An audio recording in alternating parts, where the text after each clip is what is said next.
my iron levels were very, very low and that I have to really be careful.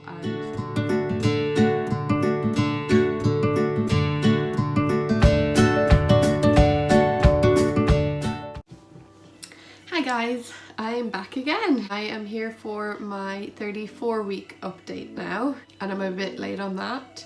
I've only just uploaded my 33-week because, as you already know, because I've said in multiple videos now, that I am not very well. It's a combination, I think, of having a cold. We're coming into that sort of season now, aren't we, where you get colds and flus and all that sort of stuff. So I think it's a combination of bugs that are going around and being at the end of my pregnancy. I am just not coping. My body's not coping with it very well. Let's get into it. My symptoms for this week. God, there's so many. It's so funny how week to week things change. Last week there wasn't that much to update you on, and this week there's so much to talk about that I'm trying to condense it all into not too long a video. My first kind of symptom of this week really is probably, let me start from the beginning. So obviously in my last vlog you saw that I ended up going into hospital with contractions, and there was a vlog of previous as well, or an update previous, that I did mention going into the hospital. So I've been into the hospital twice now with contractions. The first time, by the time I kind of got into the hospital, things had settled down a little bit and they checked me over and they were happy enough. They were happy enough with just they could see that I was having contractions, but as I was there, the contractions slowed down and everything got a lot better. So when they tested my urine and saw that I had a UTI, they were happy enough to send me home with antibiotics, some painkillers, and, you know, just rest basically. This time round, when I went in, I kind of was half expecting sort of a similar thing, just to sort of be sent home and told, you know, I don't know, I kind of was like, maybe it's just really bad Braxton Hicks or something, who knows. I still don't really know what's causing this. I think I've got it. I think I know-ish what it is, but I do have this sort of niggling feeling in the back of my mind, which I've already said to Brett, which is just that something feels a bit wrong at the end of this pregnancy. But I'm a bit of an anxious person, and I actually saw something shared on Facebook a while ago, which is like, oh, don't tell me to trust my gut. I suffer with anxiety. My gut is always telling me something's wrong, or something to that effect. And that is and that is literally what it is like. But if my theory is correct, I should start to feel a lot better as long as I keep a handle of things. So basically, I think my biggest problem is I've never been very good at drinking water, and I have been, like, over the pregnancy, a lot of the time I have been trying my best to get to drink water. I've noticed that every time that I feel really rough, like really ill, really sick, really nauseous, or when the contractions have come on, it's when I am probably more dehydrated. Now, I definitely was dehydrated when I went into the hospital the second time. They gave me 2 big bags of fluid, IV fluid, and then they were like, we can't give you any more at the moment, but you need to keep drinking because you're still not hydrated. And then the other thing was actually that I am, in fact, not anemic. Well, I don't know. I just know that my iron levels are really low. They were going to give me iron through the IV, but then they didn't. They ended up giving me tablets. Not sure why they came to that decision or what the process behind was, but I'm not going to question that. I just know that the midwife that spoke to me said that my iron levels were very, very low, and that I have to really be careful and to really remember to take my iron supplements and to take them with orange juice, and just, you know, just really try and keep on top of it basically.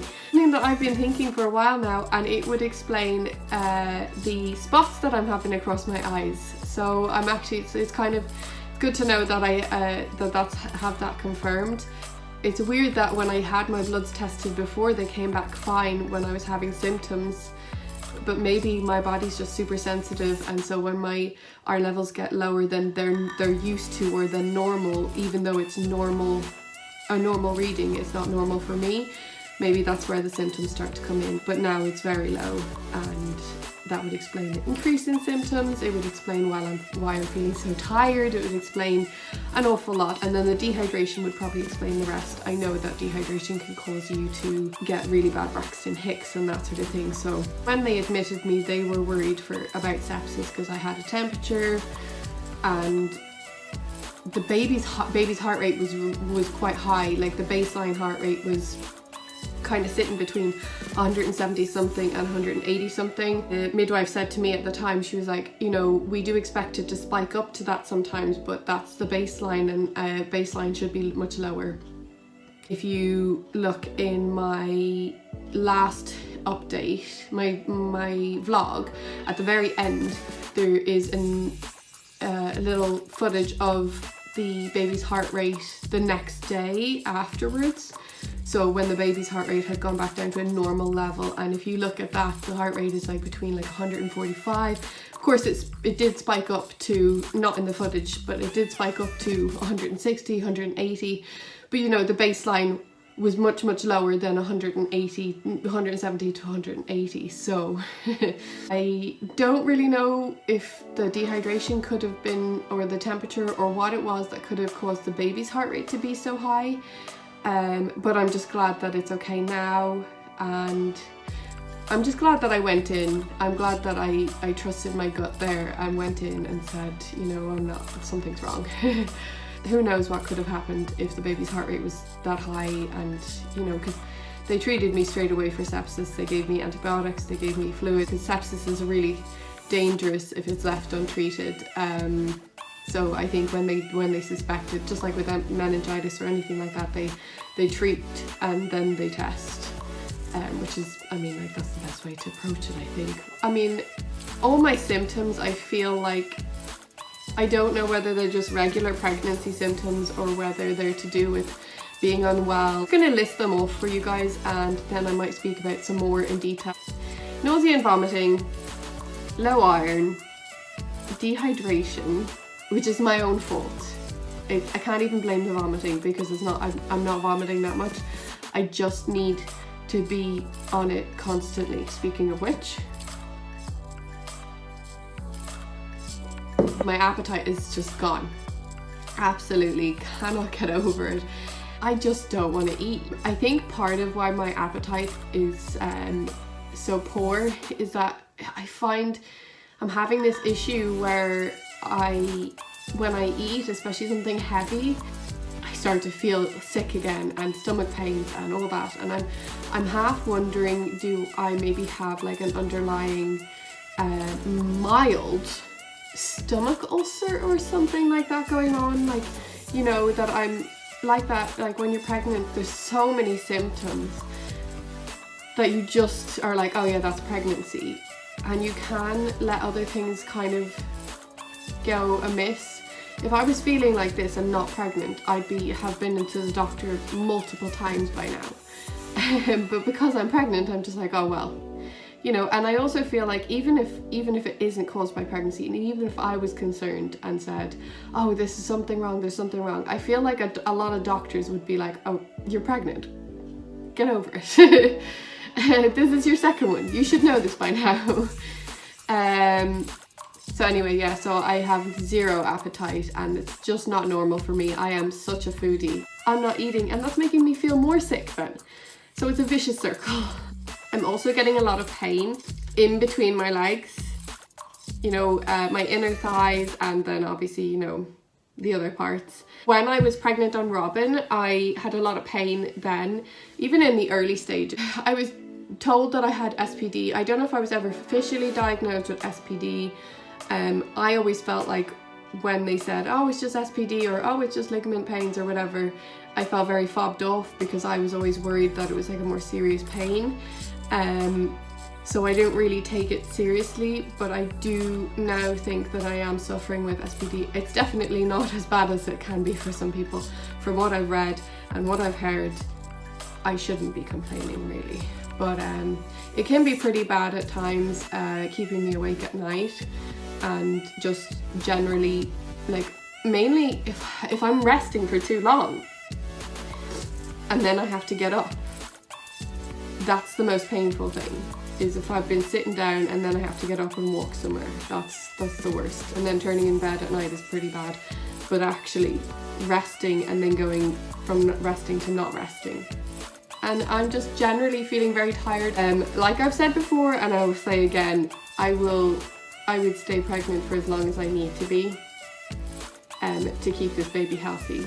But at the same time, I'm so done being pregnant. I feel bad saying that because my last pregnancy with Robin, I was in pain and uncomfortable and having problems the whole way through. And this time round, it was a lot easier right up until the 3rd trimester, and it suddenly hit me like a ton of bricks. And it almost makes it feel harder, I think.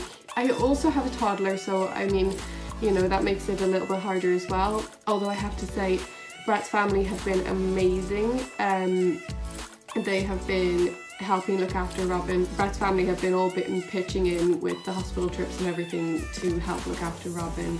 And she's loving it because she loves spending time with her nanny and her great nanny and her aunties and uncles and all that. So she loves it. I definitely get a little bit of mom guilt for it, even though if somebody turned around and said to me that they were feeling guilty, I would tell them they're ridiculous. I still can't help but feel guilty. So I'm just ready for baby to come when she's ready. Hopefully on her due date. Or even 39 weeks, I don't mind that. Before that, it's scary. And then after that, it's just like, come on. Hoping that she's all well and healthy as well. Especially with how I've been feeling, I hope it's not affecting her too much. I know it is to some extent because obviously her heart rate was, you know, funny and that's a sign of something affecting her. So hopefully she's all good. I mean, she's kicking away like crazy. Not right now, but she generally is kicking away like crazy. Seems well and good, so hopefully that's the case. That's it. That's all of my symptoms. I think I've kind of explained everything as well with the hospital visit and all. I'm going to be doing another video. Brett's mom, Robin's nan, has Robin at this moment. I think I'm going to just use this opportunity to record another video, and that video is going to be kind of a story time video explaining the weekend where with my sister over, explaining basically you'll understand by the end of the video, you'll understand why there's no sister tag or boyfriend versus sister tag. There's somebody outside my door. I'm back. It was some salesperson. I didn't even open the door because he had walked away by the time I got over to the door. But it was some salesperson doing a sales pitch. He was just standing outside my door. I don't think he even rang the bell. That's so weird. Anyway, so that's everything for this video. Please watch the next video as well because that'll fill you in on everything if you want to be filled in, of course. Okay, right, well, hope you liked this video. Please like, comment and subscribe, and I will see you in the next one. Bye!